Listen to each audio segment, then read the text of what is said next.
পারছি না। বেদন ভাই প্রচন্ড গরম, খেলোয়াড়ি জীবন, আক্রমণ শাকিল,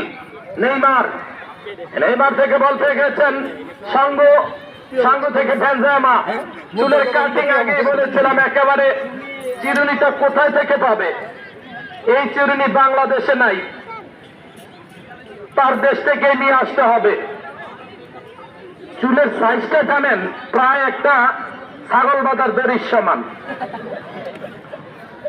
মোটা মোটা রশির মতো চুল, লম্বা কি গোলকিপার, দারুণ দারুণ সুযোগ। উত্তরদাররা 4-4টা আক্রমণ করেছে, গোলও দেখা পায়নি। গোল ভাগ্যে থাকতে হয়। লাল দেখি 10 নম্বরটা কি বিদেশ টানছে, দেখা যাক, ভাগ্য থাকতে হবে। কিন্তু উত্তরদাররা আক্রমণ